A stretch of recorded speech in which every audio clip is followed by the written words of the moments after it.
हमारे विभिन्न ज्ञानवर्धक कार्यक्रम देखने के लिए आप हमें अभी सब्सक्राइब करें, बेल आइकन को प्रेस करें ताकि आप देख सकें हमारा कार्यक्रम सबसे पहले। और अधिक जानकारी के लिए फेसबुक पेज को लाइक करना न भूलें। जय मां इंद्राक्षी। इंद्राक्षी धाम में दर्शकों आप सभी का हम हार्दिक स्वागत करते हैं। आज के दिन जिन जातकों का जन्मदिवस है, मैरिज एनिवर्सरी है, उन सभी को हमारी तरफ से बहुत बहुत शुभकामनाएं। आज का पंचांग 2 सितंबर सन 2020, दिन बुधवार, भादों का महीना, शुक्ल पक्ष, संवत 2077, तिथि पूर्णिमा। कल पूर्णिमा का व्रत था, आज भी पूर्णिमा तिथि है, लेकिन पूर्णिमा तिथि आज 10:52 तक है। नक्षत्र शतभिषा, राहु काल 12 से 1:30, दिशाशूल उत्तर पूर्व दिशा। हमने बताया था कि आज पूर्णिमा का श्राद्ध माना जाएगा। कल पूर्णिमा का व्रत बहुत लोगों ने किया है और सही शुद्ध तरीके से शास्त्रोक्त विधान भी यही कहता है कि पूर्णिमा का व्रत कल रहा है। लेकिन जो भूले भटके हों, ना सुन पाए हों, ना कर पाए हों, तो जिन्होंने आज पूर्णिमा का व्रत रखा है, तो देखो भाई, भगवान तो आपकी भावनाओं को सदैव स्वीकार करते हैं। तो आज भी अगर जो लोग नहीं रख पाए हों और जो पूर्णिमा का व्रत रखते हों, तो उन्हें ये ना लगे कि हमसे कोई गलती हो गई, क्या आज हम व्रत नहीं रख पाएंगे, तो रख सकते हैं। लेकिन आज पूर्णिमा सिर्फ दिन में सुबह के समय 10:52 तक है। 2-4 मिनट इधर उधर हर पंचांग का हिसाब किताब हो जाता है। अब आज पूर्णिमा का श्राद्ध माननीय है। अब बहुत लोग कहेंगे पूर्णिमा में श्राद्ध कहाँ से आ गया। देखो, श्राद्ध कब मनाया जाता है? श्राद्ध सनातन धर्म में एक बहुत ही सुंदर परिपाटी है। श्राद्ध की प्रशंसा विश्व के सभी वैज्ञानिकों तो ने की है। बड़े बड़े महर्षि विद्वान व्यक्तियों ने भारत की इस श्राद्ध परिपाटी की प्रशंसा की है। क्यों? ये महज एक अंधविश्वास नहीं, ये महज एक ब्राह्मण भोज नहीं, इसमें बहुत सारी चीज़ें हैं। और कल से, हालांकि आज पूर्णिमा का श्राद्ध है और कल से आम श्राद्ध जो होते हैं वो प्रारंभ हो गए हैं। वर्ष के ये 16 दिन पूर्णिमा को जोड़ करके 15 अमावस्या तक और एक पूर्णिमा आज का, ये 16 दिन हमें अपने पितरों को प्रसन्न करने का अवसर मिलता है। पितरों के ऋण से उऋण होने का अवसर प्राप्त होता है।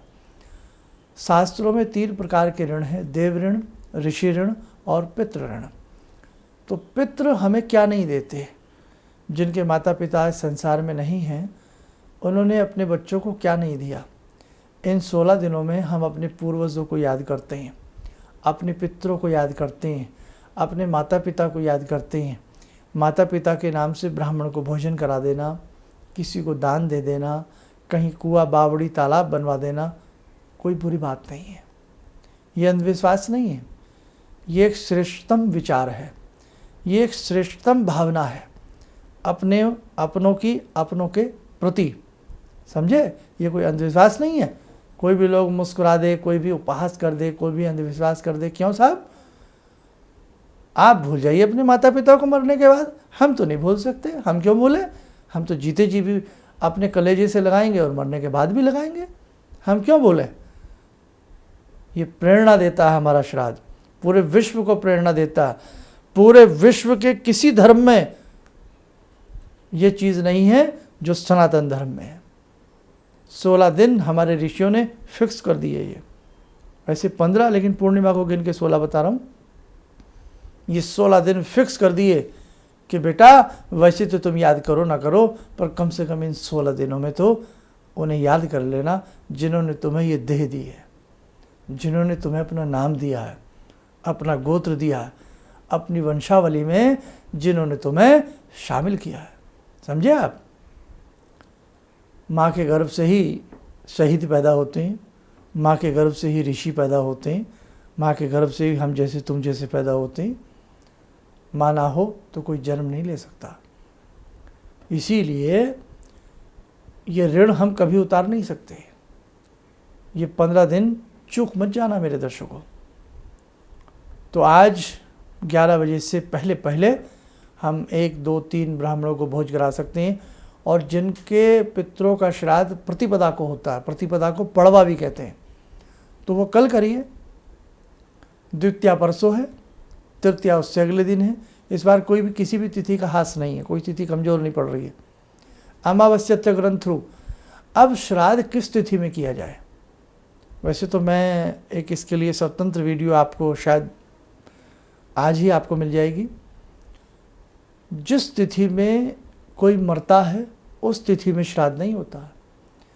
जिस तिथि में उस देह को मुखाग्नि दी जाती है, अग्नि दी जाती है, उस तिथि में उसका श्राद्ध किया जाता है। जब तक देह मृतक की विराजमान रहती है तब तक उसकी आत्मा उसके चारों तरफ मंडराती रहती है, समझे? क्यों? वो उसका घर था कभी, ये शरीर उस आत्मा का घर था, वो मंडराती है उसमें वापस आने के लिए। लेकिन भगवान के सिस्टम है, बड़े कंप्यूटराइज हैं, वो विफल नहीं हो सकते। वो आपको कहेगी, माँ को कहेगी, पिता को कहेगी, पुत्र को कहेगी, जो भी हमसे बिछड़ता है। लेकिन उस वक्त में वो आत्मा लाचार हो जाती है, कोई उसकी सुनता नहीं है, क्योंकि उसके तबादले का समय आ गया है, उसके बदलाव का समय आ गया है। और जब उस देह को, उसके उस भवन को मुखाग्नि दी जाती है तो उस देह का अस्तित्व ही समाप्त हो जाता। फिर क्या रहा?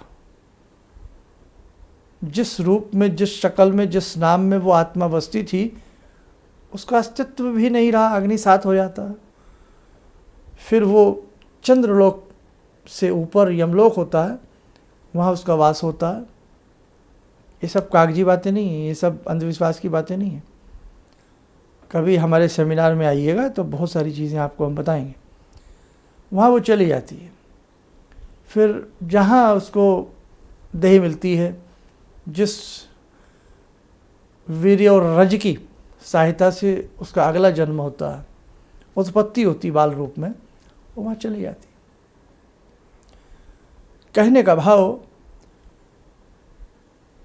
कि जिस दिन मुखाग्नि दी जाती है शव को, मुखाग्नि की तिथि क्या है, उस तिथि में हमें श्राद्ध करना चाहिए अपने उस पूर्वज का। आया समझ में? अब कई बार मुखाग्नि हो गई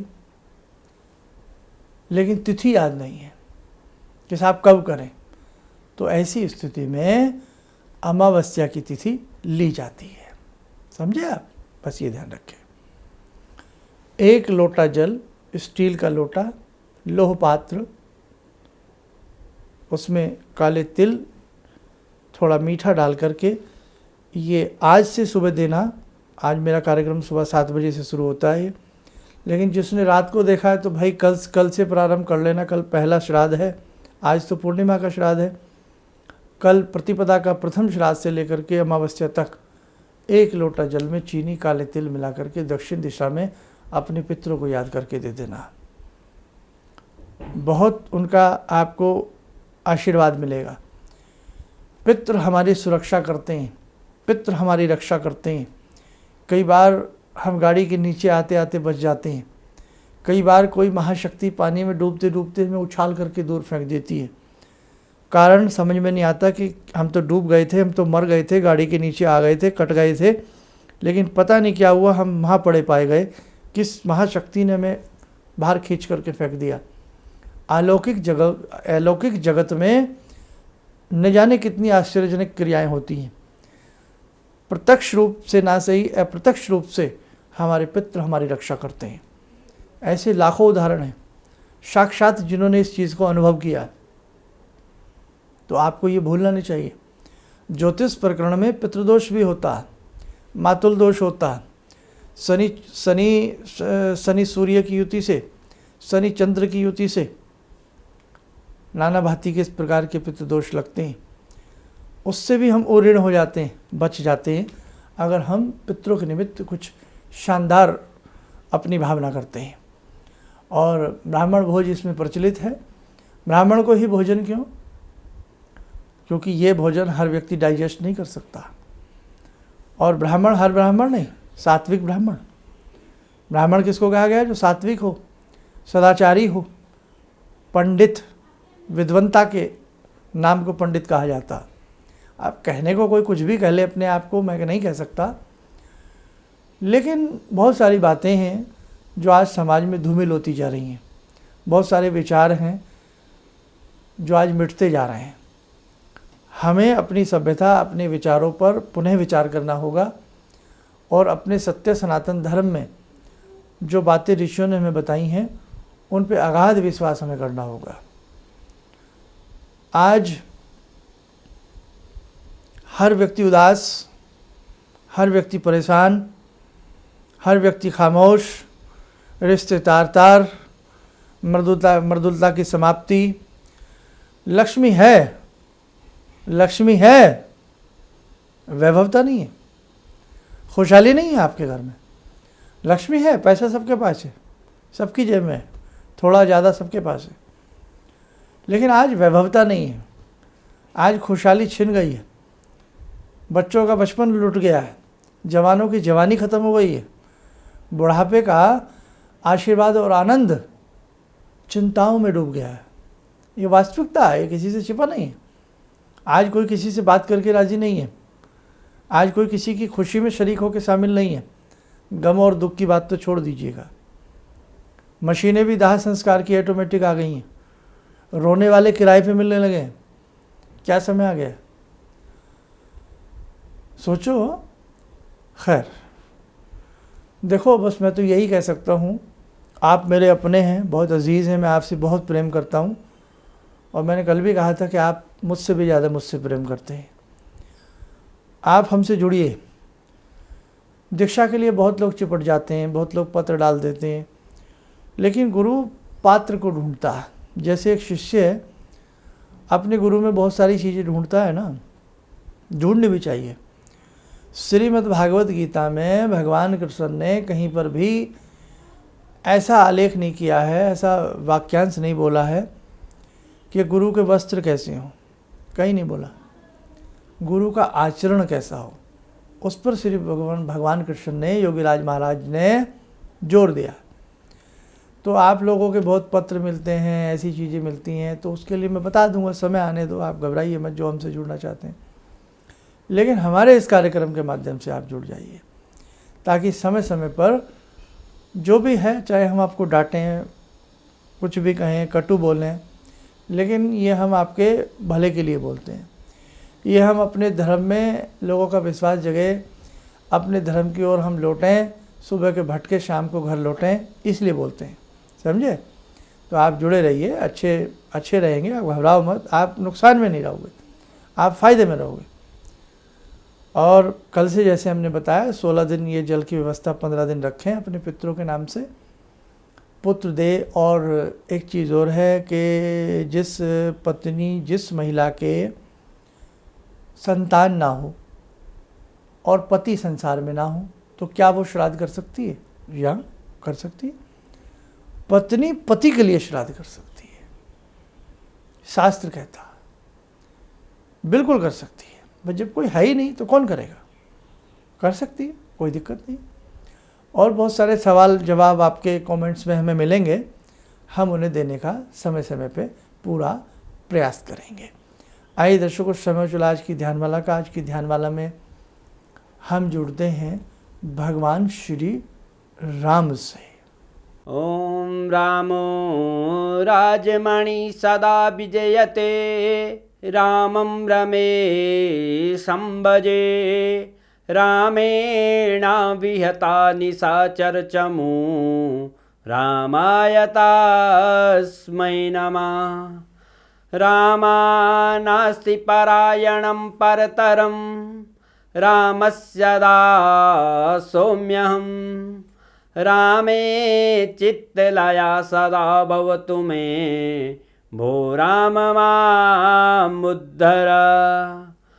राम रामेति रामेति, रमे रामे मनोरमे, सहस्रनाम तत्तुल्यं, राम नाम वरानने। आदो राम तपोवनं दिगमनं हत्वा मृगं काञ्चनं वैदेहीहरणं जटायुमरणं सुग्रीवसंभाषणं बाले निग्रहणं समुद्रतरणं लङ्कापुरे दाहनं पश्चात् रावणकुम्भकर्णहननम् एतद्धि रामायणम्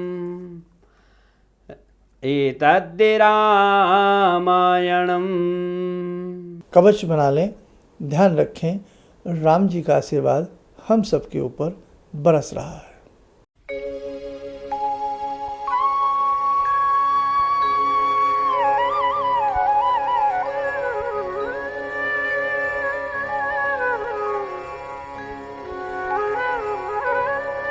ओम बोलते हुए नेत्र खोलें, सामान्य हो जाए। तो दर्शकों, सारी चीज़ें आपको समझ में आ गई हैं। आप अच्छे से करिएगा। ईश्वर आप सबके साथ हैं और सबकी मनोकामनाएं भगवान पूर्ण करेंगे। इन्हीं शब्दों के साथ हम अपनी वाणी को विराम देते हैं। जय माँ इंद्राक्षी। हम लोग आपका प्रोग्राम शुरू ही किया था अभी देखना, क्योंकि हम लोग बाहर से अभी साहिबाबाद ट्रांसफ़र हुए हैं। तो उसके बाद ऐसे ही एक दिन बैठी हुई थी, मेरी बेटी भी बैठी हुई थी।